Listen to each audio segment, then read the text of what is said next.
Rod's Tabletop Hoops. This is Rod Hess, and I'm doing a review of my favorite New York Knicks cards to play with Fast Break by Mickey Games, Hoops Tabletop Pro Basketball, and Pro Table Games or PTG Basketball. Number 10B is Earl the Pearl, my runner-up at number 10. He has an RG column from 2 to 7, which is an automatic basket on most fast breaks. Unfortunately, the New York Knicks of those 1973-74 team had a terrible fast break card. This card is decent overall. He missed half the games. He missed 41 games, but look at that fast break card. It is just dreadful. No outlet pass from 5 through 9 on the right and left lanes, rolling 2 dice. So it's a tough one for Earl, but a great fast break card. This is the 72-73 PTG basketball card, and Earl averaged 15.5 points on the championship team, shooting 49% from the floor. A good, healthy season for Monroe. My winner of Monroe is number 10. It is the 1977 fast break card of Earl the Pearl. He averaged 19.9 points per game, shot nearly 50% from the field. I'll round it up to 50, and he's just got a great offensive column on the pattern play P column. He can score on 5, 8, and 10 for a mediocre Knicks team the last year of Frazier in New York, and Reed had gone by, and they're a year away from acquiring Bob McAdoo to become a little more of a contender. Here's number 9. It's Carmelo Anthony. I've never played this 23-13-2014 card for the Knicks, who won about 37 games, but look how offensively potent it is. 27.4 points per game, a lot of three-point shots on the O or outside shooting column, and a lot of fouls drawn on the I inside column, 1 to 5 there on fouls on 2, 4, and 5, baskets on 8 and 9. A little streak shooter, but that guy can really fill it up for a mediocre Knicks team. Here's my number 8, Mr. Bill Cartwright, 20.1 points per game. 55.4 from the field. This card has got basket and fouls on the inside column on 5, 6, and 7, which I've never seen before or since. And he makes on his pattern play column even 6, 7, and 8. Not a great offensive rebounder, so he's not going to be using that column overly too much.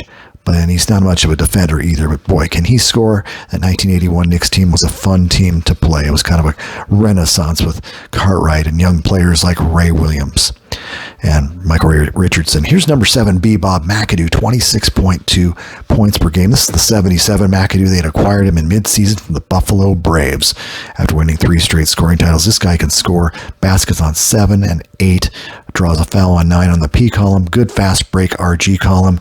Not a great defender.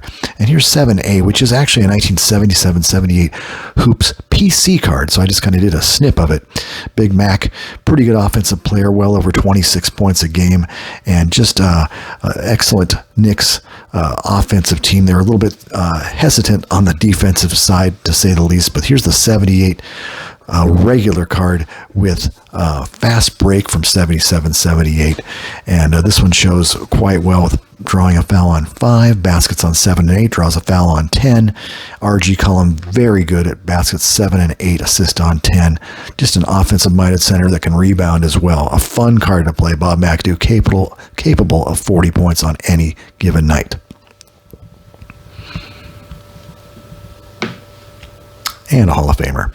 Michael Ray Richardson had back-to-back great years. Here's the 6A. I didn't give him the award for this one, but his 1980 card reflects an assist rating of 1 to 14. He averaged over 10 assists a game. Excellent defense with steals on 5, 7, and 11. Missed shot rebound defender on that defensive card on 6. Just a great all-around player. Turns the ball a little bit too much for my taste, so I like the 80-81 card here. Number 6, he also steals on 5 and 7. It's almost a mirror card, but that turnover steal on 7 on the P column is a basket to go with his assists. His ultra streaky 3-point shooting with a 3-point attempt on 10, an assist on 7 on the RG. Just a great all-around player. He was the Magic Johnson of the East. Not as good as Magic probably overall, and if not for personal problems, he'd be in the Hall of Fame. Let's take a step away from the top 10. That was 10 through 6. We're going to show some honorable mention cards. I'm going to whip through these pretty darn quick. Here's Bill Bradley, 1973 PTG card. He averaged a career best 16-1. Here's also his 71 Knicks card. He had a 12.4 average. Here's Dollar Bill in the 1974 fast break card. He actually gives up an offensive foul on his defensive card on 3. Once again, an average shooter, good foul shooter, good contributor. Dick Barnett, have to mention him, 1970 champion. All-star shooting guard alongside Frazier. Here's Allen Houston from the year 2000. Great three-point shooter, just a great scorer, not a defensive threat. Ray Williams teamed up with Michael Ray. This is the 1979-80 card. That guy can score, he can pass, he can rebound, 10 on the defensive boards at guard. Here's Action Jackson, Mark Jackson, number 1. Great passer, of course, 7.4. Here's the 92 Mark Jackson.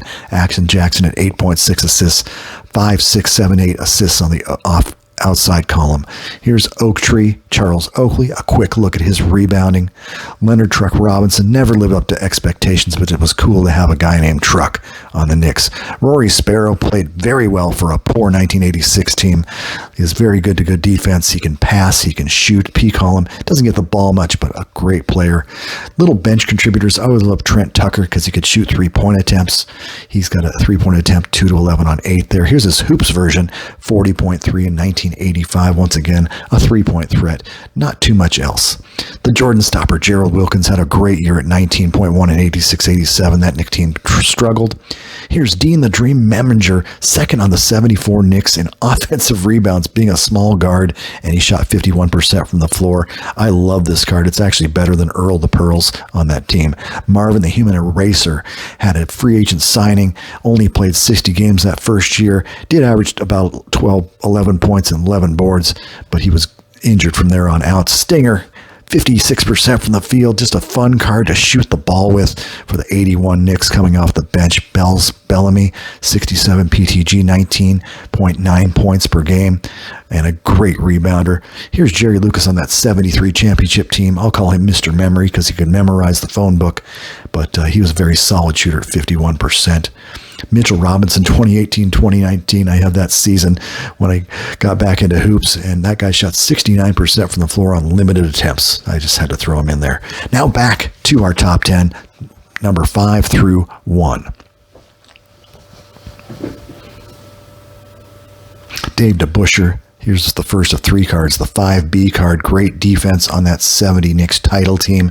I just don't like the offense on this one as much, so it did not make my number 1 DeBusschere. His inside 1 to 7 column is pretty streaky, and he gets a lot of those because he's a good rebounder. His outside columns doesn't shoot much, but he's still a great defender. The 5A one is the 74 DeBusschere, his final season. This is the fast break version.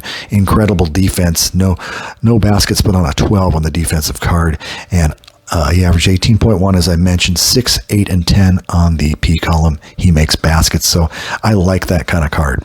And the number 1 is the 70-71 DeBusschere, probably the best combination of both scoring at 16 a game, rebounding 11 rebounds per game, and he was shooting the ball reasonably well, playing still kind of in his later prime of his career. Steal on 6 on the defensive column, all defensive, first team every year that they kept it until his retirement. Fun card there, teaming with the Hall of Fame Knicks. Walt Frazier's 1974 fast break card, 20.5 points a game, 7 assists. Just a great defensive card that's rated excellent. Missed shot rebound defender on the defensive card. It's always fun to have. Offensively, he's only 47.2 from the floor, which is low for him, but still a very solid scorer on that 1970 Knicks. They need a little bit of everything from him. The 4A card I gave was the championship team card, which is another great one, rated great on steals by Mark Vecellio, even though they did not keep a track of steals at the time. They're kind of estimated. Steals on 6 and 7. Offensively, very potent. Doesn't turn the ball over much. Scores at a high percentage. But my favorite one is this injured year, 1976. 59 games for a mediocre Knicks team. 19 points, 6 assists, 7 rebounds per game. This guy has a great looking card. With that 6.8 rebounds per game in 76, even though he missed 23 games. He was the All-Star Game MVP. Very good, excellent defense. Great steals. Baskets on 4, 6, and 8. Assists on 10. I just love that. Even numbers are all good on that P column. And his RG is very solid as well. Last great year for Walt. Willis, the Captain Reed, may he rest in peace. I made up this card in 1974 for Fast Break. Jim Mickey approved it, mailed his approval back to me, and this card is just fun to play. I gave him good defense, 1 to 5 on the assists. Mickey said, I had 1 to 3 there. Mickey said, put 1 to 5. So I obeyed Jim Mickey's orders. Here's card 3A, the PTG, 21 points, 15 rebounds a game, playing a lot of forward because Walt Bellamy's hogging the middle at this present time. About a year and a half away from DeBusschere coming over. It's hard to tell how good a PTG card is, but that one is very solid. And the winner, of course, is his MVP in the regular season, All-Star Game, and playoffs, Willis Reed, 1970. His defensive card, D rating is .09, which is nearly perfect. He does not give up a basket unless you roll a 2 with 2 dice, which is nearly impossible. This Knicks team was truly championship caliber, and Willis hit about 50% from the floor, so he's an offensive threat. I'm not crazy about that turnover on 6 on the inside column, though. Number 2 player, Patrick Ewing. He actually surpasses Reed as far as individual performance at 29 points a game, 11 boards, 4 blocks, and played all 82 games. This card is just irresistible. The 1990 Knicks player, the lottery pick from 1985, just came through in 1990, made the Knicks a very contended type of team. His inside column is quite deadly with 4, 6, and 9 for baskets, draws fouls. Defensively, 4 blocks a game. There's blocks on 5, 7, and 11. I mean, he is just amazing on even the fast break. He draws a lot of fouls. And now we get into our number one slot. The runner-up is Bernard King, the King, 32.6 points per game as the scoring champion of 1985 for a very lousy Knicks team. Unfortunately, King missed a big chunk of games, over 30 games missed, and but when he plays, he's 32.5 points a game, capable of a 50-point game at any time. And here's my favorite King. The number 1 card, I believe, is the 1984 card at 26.3 per game and 57% shooting. This card is unbeatable. The 1984 Knicks, coached by Hubie Brown, had put together quite the team. Bernard draws basket and foul on 6 and 8 on the run and gun column. He scores on 6, 7, and 9 on the P column and draws a foul on 10. That's just an unstoppable card. Here's the Knicks' 3rd place finish, but still quite a contending team. At least the trigger man, they put it in King's hands in the first quarter and most parts of every one of the remaining quarters, so he has the ball in his hands, and that's where you want it at 57%. As you can see, defensively, he's very strong as well. He scores very with as easily as his defense is very good to good, and they put him on the 7 on the left lane on the fast break. So, I mean, you can't go wrong with Bernard King. He's just number 1 in our books all time. I just loved playing the Knicks. Let's replay that the Knicks and Pistons of 1984 in the playoffs where King went wild. That is always a treat. Isaiah versus Bernard. An amazing player. An amazing season. The Knicks need more of those. Finally, a quick little review. When the Garden Was Eden by Harvey Ayrton. It was written in about 2011 or 12. An amazing book. Talks about the Knicks inside and out.